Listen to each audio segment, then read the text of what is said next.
Hi friends and family members అందరికీ hi అండి. ఇప్పుడు మనము అలసందలు ఉడకబెట్టినాం కదా, తినడానికి షుగర్ తగ్గితే మంచిది, షుగర్ తగ్గడానికి అని చెప్పినాను కదా. ఆ నీళ్ళతో రసం ఎలా పెట్టుకున్నామో చూసేద్దాం రండి. ఇదిగోండి పాత్ర పెట్టేసుకున్నాను, ఆయిల్ వేద్దాం. ఇప్పుడు కొంచెం అయితే సరిపోతుంది, రసానికి ఎక్కువ ఆయిల్ అవసరం లేదు కదా. ఇప్పుడు ఆయిల్ వేడి ఎక్కనిద్దాము.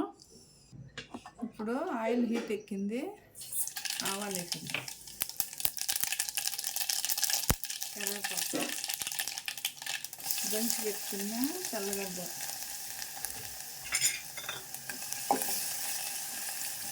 ఆయిల్ హీట్ ఎక్కినాక స్లో ఫ్లేమ్లోనే పెట్టుకున్నాము.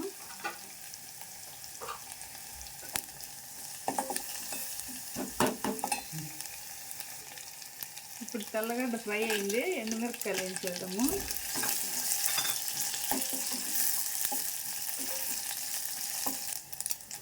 ఇప్పుడు ఈ నీళ్ళు రెడీ చేసి పెట్టుకున్నాను, అలసందలు చింతపండు అంతా కలిపి నీళ్ళు వడగట్టి పెట్టినాను, ఇవి ఇందులో వేసేద్దాం.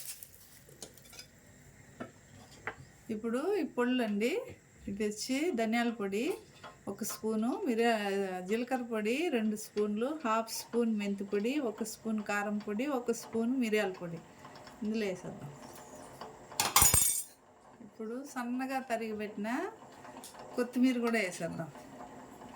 ఉప్పు అలసందల్లో వేసినాం కాబట్టి ఇప్పుడు వేయలేదు నేను ఉప్పు, మళ్ళీ టేస్ట్ చూసి వేసుకున్నాము. కొంచెంసేపు కాగనిద్దాం. చూడండి ఫ్రెండ్స్, రసం రెడీ అయిపోయింది. అలసందల రసము గుమగుమలాడుతుంది మంచి వాసనతో. ఎదుగో రండి. Thank you for watching my channel.